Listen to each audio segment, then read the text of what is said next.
se encarga de la eliminación de los detritos. Detritos y toxinas, ¿no? Equilibrio.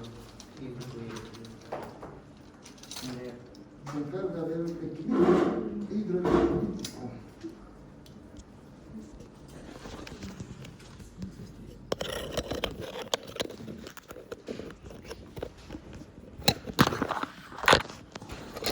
Se encarga del equilibrio ácido-base.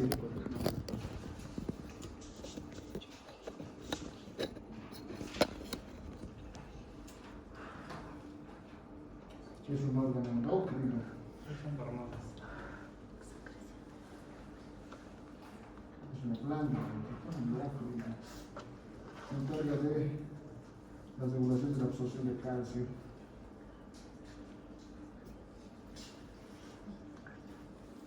¿Ustedes le dan algo más? A ver. Activación de vitamina D. Cierto, conversión de vitamina D. Aquí está. ¿Sí está? Sí, vitamina D, pues para la absorción de calcio, ¿no? Ajá, sí. Ahorita vamos a hablar de eso. Muy bien, entonces un riñón seccionado se va a ver más o menos así, ¿no? Hay que empezar por este lado. Básicamente recibe vasculatura, ¿no? Recibe a la arteria renal y va a emerger de ella a la vena renal, ¿no? Ya de azul y de rojo. Aquí está. La arteria renal que se dirige hacia el interior del parénquima, ¿no es cierto? Y vamos a tener la vena renal, que se encarga de la salida de la sangre, ¿no? Después de que ha sido filtrado. Tenemos también vasos linfáticos renales. Y una estructura importantísima que es de donde va a salir el producto, los detritos de la eliminación renal, que se va a denominar la pelvis.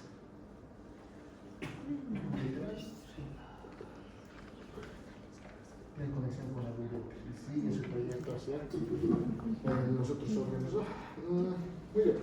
Estas estructuras, las venas y las arterias, van a ingresar al interior del parénquima renal y van a seguir el trayecto, siguen el trayecto de estas estructuras que son las pirámides, ¿no? Estas van a dirigir parte de su formación hacia el exterior, hacia la corteza, así fueron unos vasitos rectos, ¿ya? Unos vasitos rectos, y estos vasitos vamos a encontrar las comunicaciones glomerulares, ¿no? Y posteriormente estos vasitos forman unas estructuras vasculares radiadas que siguen el trayecto de la pirámide renal, ¿ya? Así son. Finalmente estos regresan y salen por la vena renal. Ese es el trayecto de la estructura vascularizada, sigue cada uno de estos componentes. Ahora hablemos de sus partes, pues, antes de empezar con todo esto, ¿no? Ingresa la arteria renal. La primera estructura la vamos a colocar A. Va a ser la arteria renal lobar o lobular.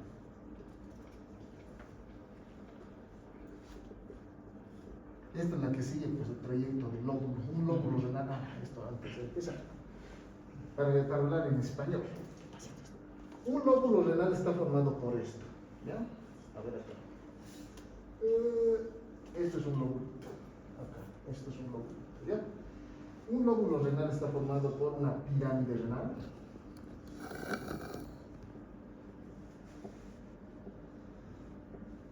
Está formado por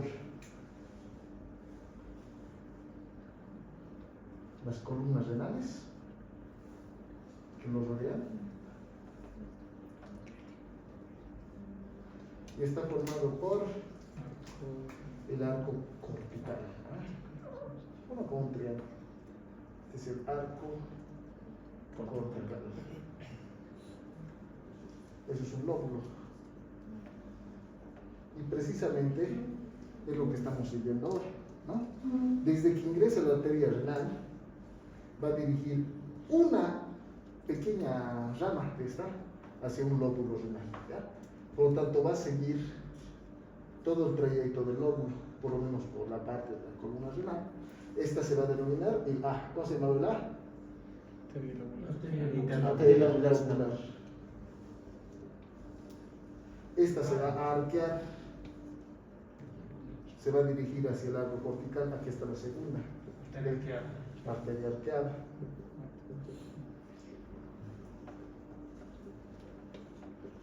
Ahora, algo que quiero que entiendan acá. En esta zona, esta es la parte más importante. Este es el parénquima. Esta es la zona del parénquima de filtración. Entonces, las estructuras que van a conformar el parénquima, ya saben qué es parénquima, ¿no? El tejido funcional. Las estructuras que van a formar el parénquima van a ser las encargadas de desencadenar el proceso de filtración. Entonces, esto se va a llamar el lobulillo, ¿ya? La zona de los lobulillos renales. Y los túbulos condominales. Lobulillo renal. Entonces, las arterias que van a dirigirse hacia esta zona, ¿cómo se van a denominar? Sí. Las arterias lobulillares.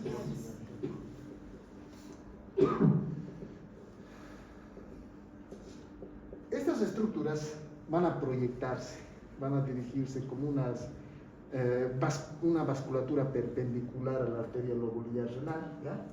Y van a dirigirse así, en varias zonitas. Obviamente esta tiene varias estructuras, ¿no? Está así, son hartos vasos sanguíneos y todos están proyectándose así. Todos tienen como si fueran pelitos, esos son vasos sanguíneos también, ¿no? Estas se van a denominar las arterias rectas. Arterias rectas renales. Y precisamente de estas arterias rectas renales vamos a tener su división más importante, las arterias glomerulares. ¿Ya? Las arterias glomerulares, que van a ser unas estructuras acá, que van a dirigirse hacia el glomo. ¿Ya? Estas van a ser A, B, C, D, E. Esta E. ¿Ya? Muy bien. Listo. Las arterias glomerulares. Vamos a tener aquí una que entra y otra que sale, ¿vale? Vamos a tener aquí el glomo vascularizado y tenemos su salida. Van a formar ellas el glomérulo renal.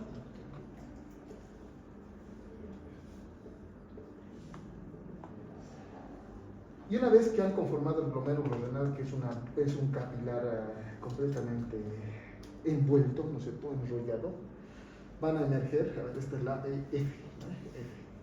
Van a formar las arterias glomerular, la arteria glomerular, aferente primero, ¿no? Aferente, van a salir por la arteria glomerular, eferente. ¿Un sol se ves? Sí, sí, mismo técnico.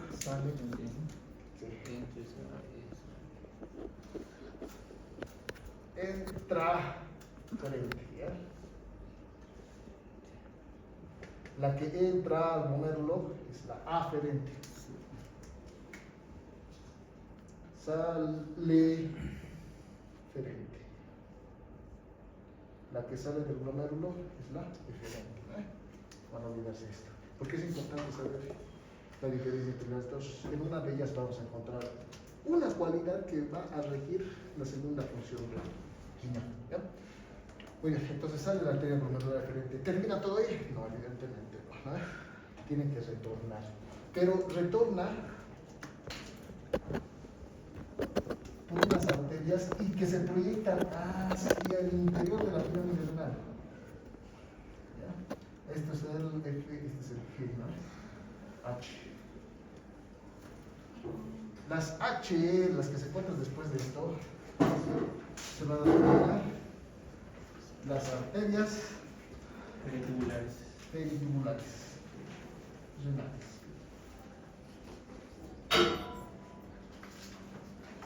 Y ahí finalizó la estructura arterial. ¿Ya? porque después es de retorno. De retorno vamos a ver cómo. Salen, regresan hacia nuevamente la corteza y, ¿ya? Como las venas peripulares.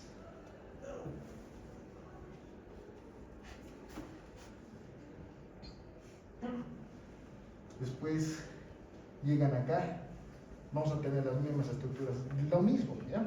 Saben que aquí hay otras estructuras vasculares, se llaman, que son ramitas, se llaman las arterias estrelladas. Bueno, las venas estrelladas.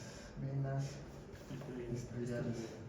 Pero después tenemos acá J, las arterias renales, pero las venas, otra vez con arterias, venas.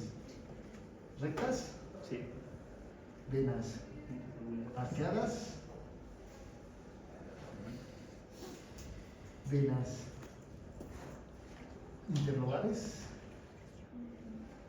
no, pero lobales, No son primero todas las rectas y luego las sí, las lobrillares, ¿no? Ujú. Tienes razón. Venas interlobrillares, venas lobales, arqueadas, arqueadas, venas lobales y y la vena renal. renal emerge por acá. Vamos a colocar. Aquí están todas las de retorno. Acá está la J, la K, la L,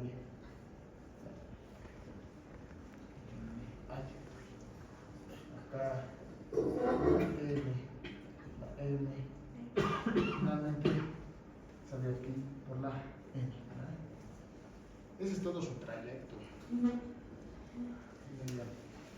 Básicamente, importantísimo saber que el riñón recibe una cantidad importante de gasto cardíaco, ¿ya? 20%. Recibe aproximadamente el 20% del gasto cardíaco. O sea, por volumen de latido, 20% de la sangre obligatoriamente tiene que pasar por el riñón, ¿ya? Recibe 20% del gasto cardíaco. Entonces recibe alta presión, ¿ya? Las arterias estructurales de la vasculatura, en especial de esta parte que es la funcional, esta es la parte funcional del proceso de filtración, distan mucho su función, distan mucho su capacidad, su cualidad con respecto al resto de las estructuras vasculares. Las arteriolas y las estructuras capilares, porque aquí hay capilares, ¿no? Aquí están los capilares. A nivel sistémico, máximo tiene una presión de 0, o sea, 0 a 10 milímetros de mercurio. Máximo. Estas estructuras a este nivel reciben una presión de aproximadamente 60 milímetros de mercurio. ¿Cuál era el 10, no? La presión hidrostática a este nivel, la presión que viene desde el ventrículo izquierdo, es la más alta de todas las estructuras vasculares del organismo. Ni siquiera las cerebrales se comparan, se pueden comparar, ¿ya? El riñón recibe alto flujo a alta presión, ¿ya? Y esta es la presión que recibe, esta es la presión de ingreso, esta es la presión hidrostática.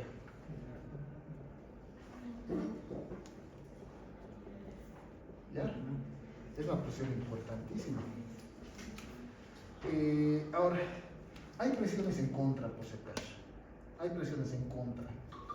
La presión hidrostática habíamos estudiado durante la anterior, bueno, creo que el tema previo, no sé, creo que hemos visto de trastornos hemodinámicos.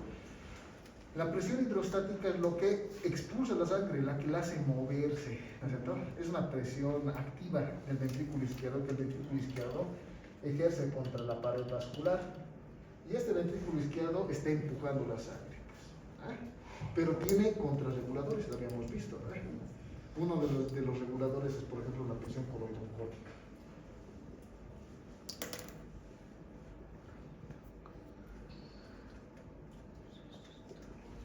Y otra presión que vamos a ver acá, que va en contra de esta presión, es la presión hidrostática del intersticio.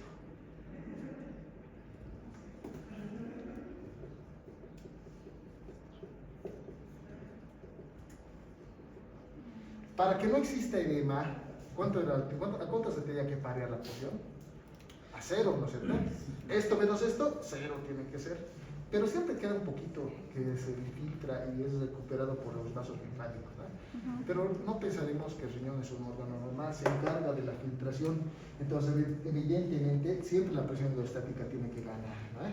La presión coroidocórtica regularmente se encuentra con 32 milímetros de mercurio. Esa es la presión oncótica, ¿no? Es la presión oncótica. 32. 32. Y la presión hidrostática es 18. A ver, suben cuánto es esto. 50. Ah, 50. Esta es la presión oncótica. ¿Es menor de 60? Sí. Claro, pues. Eso quiere decir que fisiológicamente este órgano siempre va a tener una presión hidrostática ganando. Siempre tiene que tener la presión hidrostática ganando, si no hay pues filtración, ¿no? Siempre el líquido tiene que salir, entonces siempre la presión hidrostática tiene que ganar. El umbral de filtración, por esas razones, de 10 milímetros.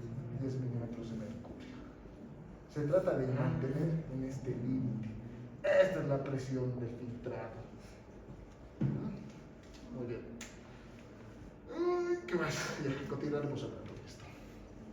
Esta es la presión dentro de lo que es el glomérulo, ¿no? Todavía cuando no se ha de producir el filtrado. Sí, es la presión dentro de la estructura vascularizada del glomérulo renal, la presión que está llevando la arteria glomerular aferente. ¿Ya? Vamos a ver enseñar esto. Ya seguimos. Vamos a hablar ahora de algo más chiquitito. ¿Ya? Esta zona que estamos viendo acá, que lo he dibujado muy pequeñito. ¿Ya? Esta partecita. Bien.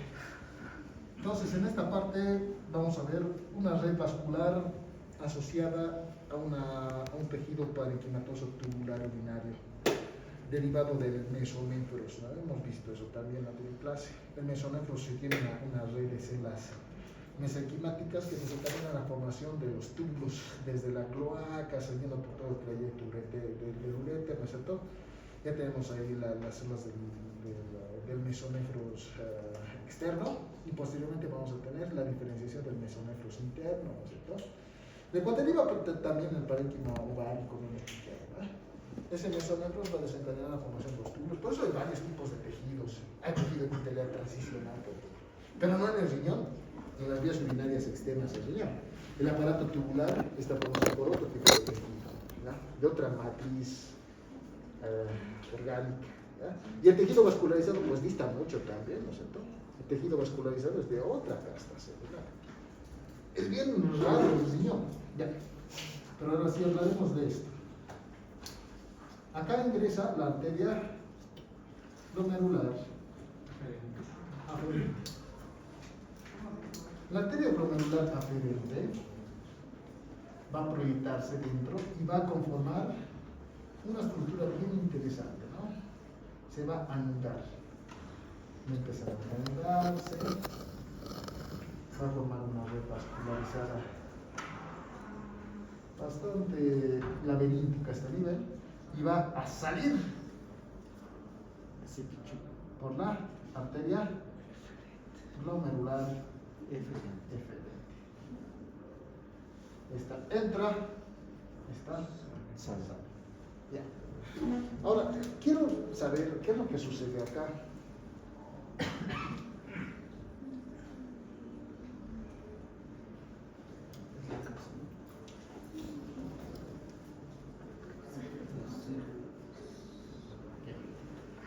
Quiero saber qué es lo que sucede acá.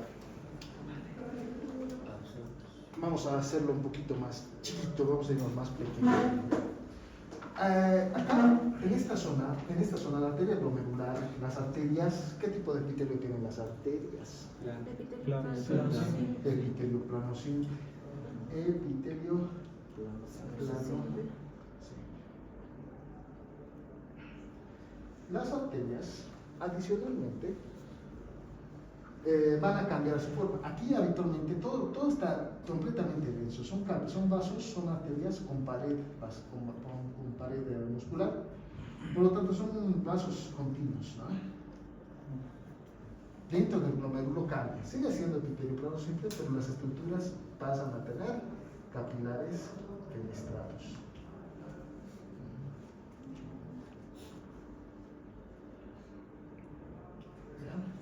Los capilares fenestrados van a cumplir la primera cualidad, la primera estructura que va a regir este proceso, la filtración, ¿ya?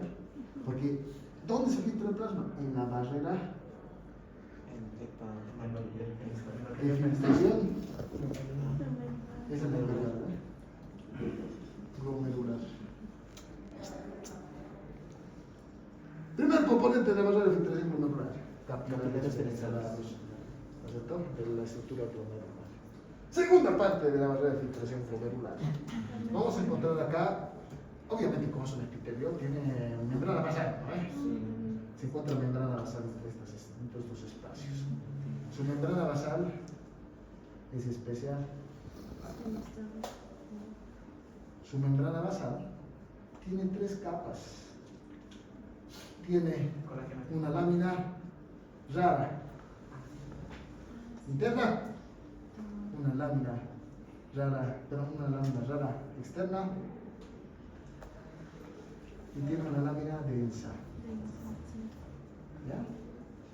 Pues enseguida vamos a ver qué significa esto. Y la última capita está formada por otra estructura celular, unas células que se pegan acá, ¿no es cierto? Que tienen alrededor proyecciones citoplasmáticas que van envolviendo a la estructura vascular, ¿no es cierto? Se va a denominar el pericito. No es pericito. El podocito va a conformar, por medio de sus pericelos, un espacio que se va a denominar hendidura de filtración. Aquí voy a colocar unos signitos, ¿ya? 3 estrellitas.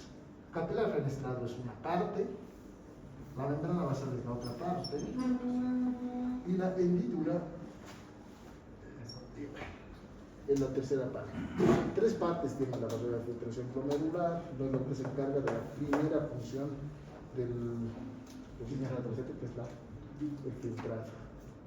¿Estamos? ¿Está todo claro?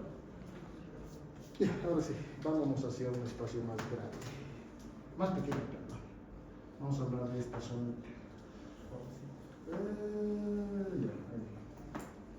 Desde lo más grande hasta lo más pequeño estamos. ¿Qué sucede acá?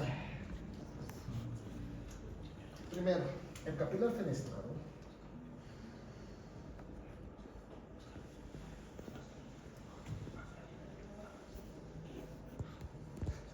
como su nombre indica, tiene fenestras, tiene poritos, tiene altos, un montonazo de poros, ¿ya? Aquí se encuentra su núcleo y tiene un montón de porinas, ¿ya? Ahora, sus poros son importantes porque tienen aquí una barrera selectiva mecánica, ¿ya? Moléculas muy grandes, mayores a 100 nanómetros. A 100 nanómetros o con peso molecular, se mide más que todo, ¿no? De un peso molecular superior a 49.000 Daltons, si no me equivoco. ¿Ya? 49.000 Daltons. No pueden pasar, ¿ya? No pueden pasar moléculas muy voluminosas por acá. Moléculas pequeñas sí, ¿ya? Por ejemplo, les voy a colocar aquí algunas estructuras que podrían o no pasar. Uno, vamos a colocar aquí los iones, sodio, potasio, calcio, cloruros, fosfatos. Son moléculas, son átomos, ni siquiera se pueden medir en nanómetros, ¿no? Son tremendamente pequeñas. Entonces, estas sí pueden pasar, ¿no? Estas sí tienen capacidad de pasar. Pueden pasar la barrera de filtración, porque son muy pequeñas. Miren, menos de un nanómetro. Entonces, a sus anchas pueden pasar. Y son positivos. Así que vamos a hablar de eso ya. Tenemos otra molécula acá. Por ejemplo, el agua. ¿Puede pasar? También, pues. ¿Puede pasar la urea? Sí, pasa. ¿Puede pasar el amoníaco? Sí. ¿Puede pasar la bilirrubina? Sí. ¿Puede pasar el ácido úrico? Sí, pasa. ¿Puede pasar el lactato? El lactato sí. Puede pasar varias cosas, ¿no? Porque son moléculas pequeñas, todas menores a un nanómetro. Pero hay moléculas bien grandes, como esta. Voy a buscar acá. Esta digamos que es la albúmina. La albúmina tiene un tamaño aproximado de 80.000 Dalton. hasta 160.000 datos.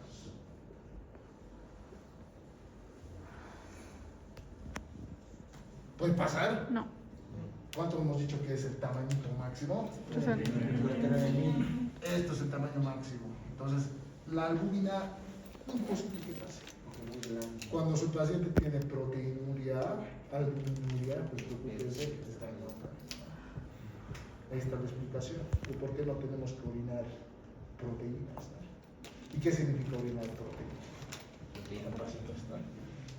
A ver, podrá pasar aparte de la albúmina, podrá pasar la hemoglobina, la hemoglobina pesa también hasta 120.000 datos. ¿Puede pasar? No. Muy grande. Pero hay una proteína que sí puede pasar. Y esta tiene dos tamañitos. Hay unas que son grandes y unas que son pequeñitas. Las proteínas más grandes de este tipo van a pesar hasta 69.000 datos. ¿Ya?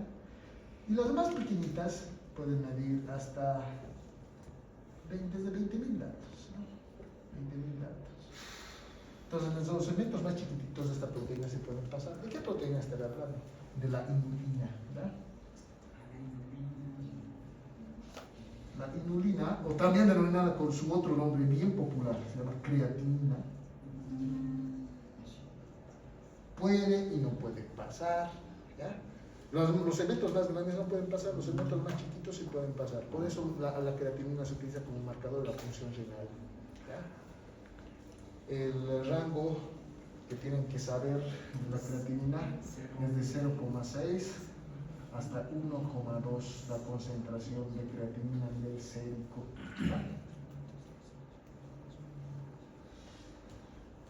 Cuando la creatinina no pasa, daño renal, entonces no se está filtrando. Porque sí, esencialmente tienen que pasar creatinina. Tenemos un índice de creatinuria, pero lo más importante es que se valore siempre a nivel sérico, porque la creatinina se valora en sangre, en plasma sanguíneo, de su concentración. ¿Ya? Voy a colocar aquí otra estructura, la pared de una célula, un eritrocito. Ni siquiera se la puede medir en alto, no es como si fuera un planeta, ¿ya? Un eritrocito es gigantesco para explotar estos poros. ¿Ya?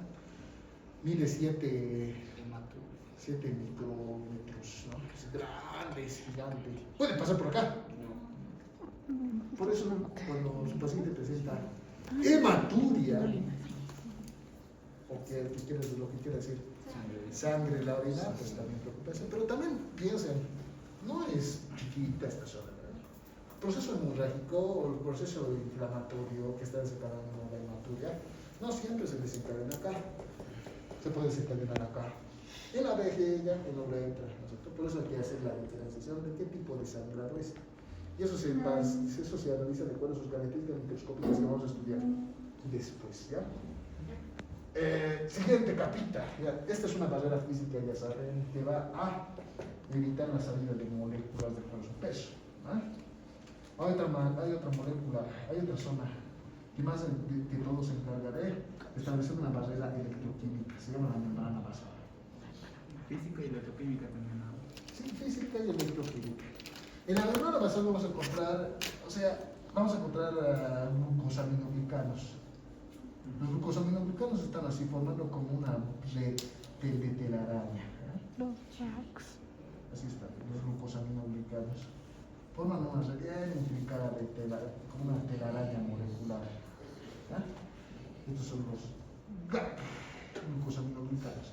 Además tenemos colágeno de tipo 4. ¿Ya? Los glucosaminoglicanos del colágeno,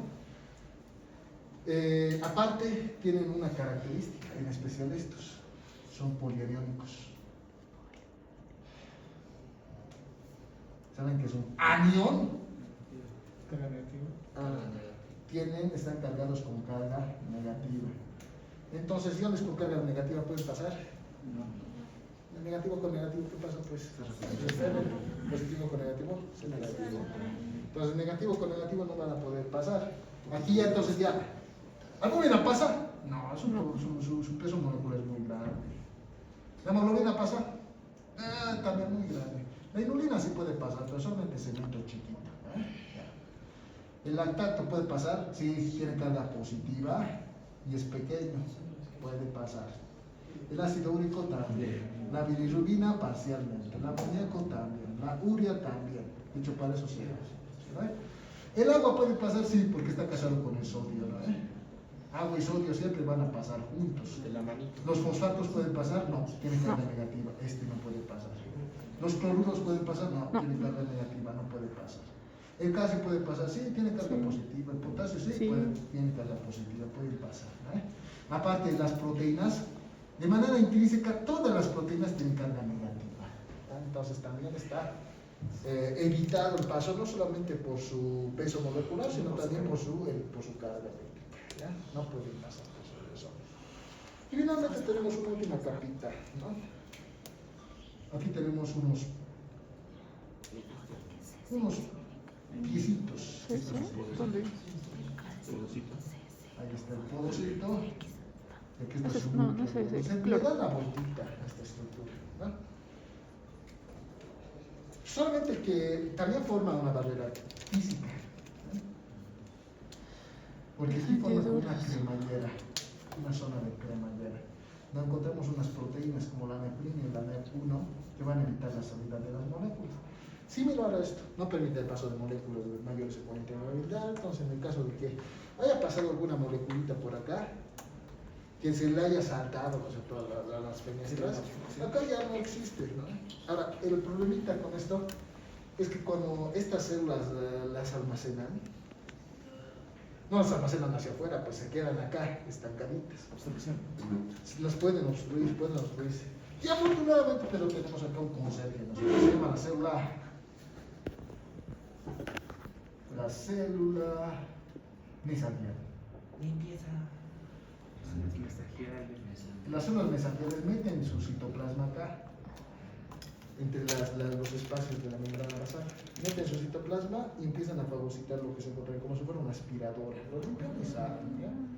Entonces, todos los conglomerados moleculares, inmunocomplejos que se hayan precipitado aquí, aminoácidos que se hayan quedado acá encapsulados, o proteínas que se hayan quedado encapsuladas a este nivel, pues van a ser limpiadas, manteniéndose todo el tiempo esto completamente permeable, ¿no? Ahora, esa es la cualidad que tiene la barrera de filtración molecular.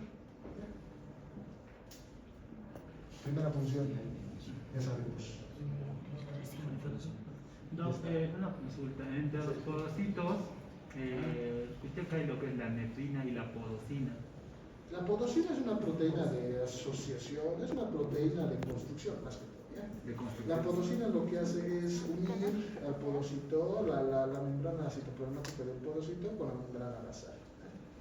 Y la nefrina, más que todo la nefrina y la proteína NEF1 es la que se encarga de formar una cremallera molecular, ¿no es cierto?, en la cual todavía se descarga el proceso de filtración. Porque los pies de los podocitos, por si acaso, también tienen polianiones, ¿no?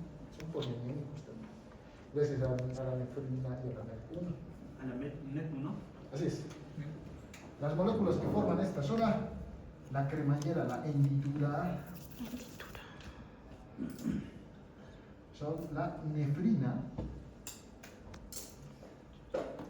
y la proteína NEP1. ¿Ya? NEP1. Entonces aquí Hay muchas estructuras que aquí coadyuvan en el proceso de filtración molecular, ¿no? Y no olvidemos esto. A pesar de que esto todo está dirigiendo a que no exista se obstaculice mucho la salida de las moléculas, pues hay moléculas en las cuales se facilita mucho su salida, ¿no? Con todas las estructuras. Habrán visto esto. El sodio sale, el agua sale, potasio sale, calcio sale, salen los iones con carga positiva. Por la presión hidrostática se promueve pues, la salida del plasma sanguíneo, hemos visto esto, tiene una presión positiva constante de 10 mililitros de mercurio. Y aparte, todas estas moléculas de desecho van a salir por su gradiente electroquímico con el agua, ¿cierto? Entonces, una vez que ya ha salido todo esto, todos los que tenían que salir ya se encuentran en este espacio, ya cambia por completo el nombre de la estructura, inclusive, ¿sabes? Por encima del endotelio, aquí estamos hablando de plasma. Aquí está el plasma sanguíneo. Pero cuando ya atraviesa este espacio, se va a denominar el UFG, ultrafiltrado glomerular. ¿Ya? La tasa de filtración del ultrafiltrado glomerular, pregunta de examen. No solamente de nosotros lo vemos. Esta pregunta es premio Nobel. La tasa de filtrado glomerular, apúntense, va a ser pregunta de su examen tipo 4. Ultrafiltrado glomerular, la tasa de filtración es de alrededor de 125 ml por minuto. La tasa de filtración glomerular es de 125 ml por minuto. Eso quiere decir que sus riñones están filtrando aproximadamente una quinta parte de la botella de la personal de Coca-Cola que toma, ¿ya? O sea, todo esto más vale. ¿Por minuto? Por minuto. Harto, ¿no? Sí, Ya. eso No puede estar impresionante, doctor, es muy poquito. 125 mil es muy poquito. Ya. Lo llevaremos a una hora. Filtra 4.5 litros hora. Ya lo llevaremos al día. 180. Filtra 180 litros día.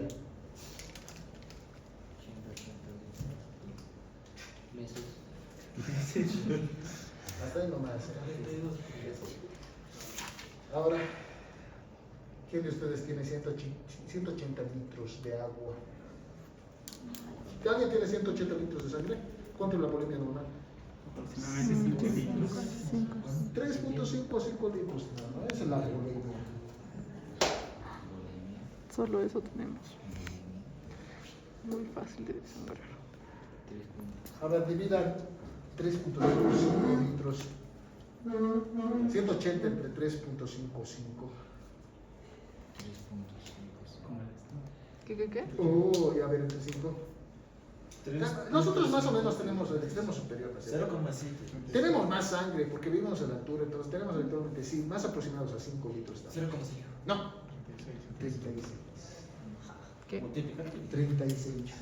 ¿Saben qué quiere decir ese 36? Nuestra sangre, toda nuestra sangre pasa 36 veces al día por nuestros riñones. O sea, 36 vueltas da y se produce 36 ciclos de filtración día para filtrar. ¿Cómo se saca? Tienen que restar pues 180, que son los litros que filtra al día entre la bulimia, ¿no?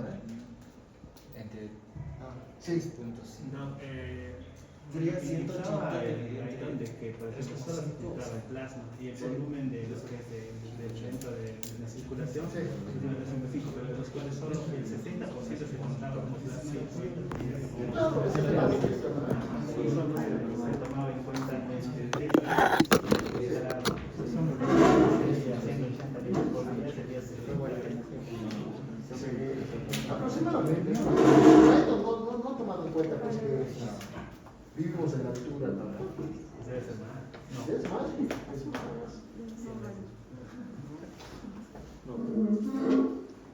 Vean, esto es lo más importante, pues el riñón se encarga de filtrar. ¿Y por qué filtra esto? Para eliminar desechos, ¿no? Esta es la función. Elimina desechos tóxicos. Por ejemplo, a ver, aquí tenemos algunos. Por ejemplo, el lactato. El lactato es una molécula que se libera pues, del proceso de la contracción muscular, ¿no es cierto? Cuando hay altas concentraciones de lactato, lo que nos está diciendo es que hay daño tisular, por ejemplo, ¿no? El ácido úrico, lo propio, el ácido úrico, la urea, se libera de la biotransformación intracelular de qué? De ciertos componentes. ¿De qué? ¿De qué es la urea? Sí. De las bases nitrogenadas, Sí. Después también de los aminoácidos. Eso. De la biotransformación de la glucosa, de la gluconeogénesis. Cada vez que ustedes necesitan glucosa, su hígado, las células musculares, las células adiposas, liberan glucosa.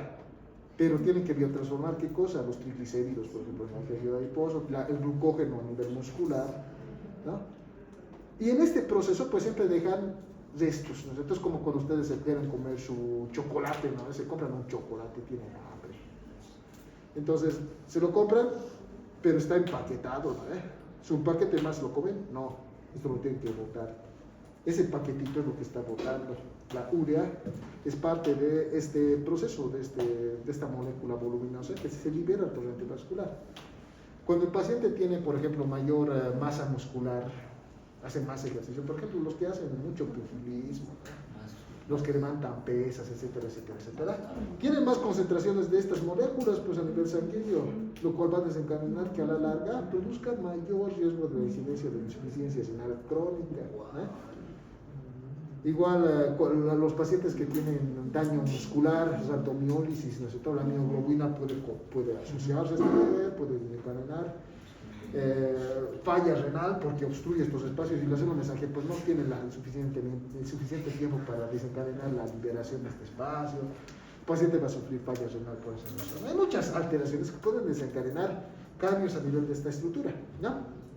Por ejemplo, a ver, voy a enclavar un poquito con mi materia. En este nivel, en este espacio es donde se desencadenan los dos trastornos glomerulares, la glomerulonefrosis y la glomerulonefritis. ¿Ya? Vamos a ver patologías aquí. Ya estamos acá. Ay, ¿por qué se llamaba glomerulonefritis? Porque era del glomérulo. Y en el glomérulo que se encuentra la base de filtración glomerular, ¿no es cierto? Tanto la glomerulonefritis como la glomerulonefrosis van a desencadenar falla en la filtración glomerular, el paciente no orina. Aquí está la razón, es una alteración a este nivel. ¿Ya? Habrán escuchado alguna vez pielonefritis, ¿no? Sí. Pielonefritis, ¿de dónde será? Esto es de otra estructura. Eso ya corresponde al túbulo, patología del túbulo. De los túbulos contorneados, de los túbulos conectores. Es parte del parénquima renal, pero distinta a la etiopatogenia, ¿cierto? Vamos a ver eso también después. ¿Está claro? ¿Qué hora tenemos? 10:30, Doc. ¿Seguimos? Sí. Ni siquiera nos sacamos los riñones, nos sacamos la parte 1 del riñón. Doc, una consulta. Sí. Lo que es los glomérulos, están los glomérulos son glomérulos corticales. Sí. Hay otro que es los glomérulos glomerulares. Justamendulares. El sistema de túbulos Sí. no es difícil, no tiene lo que es una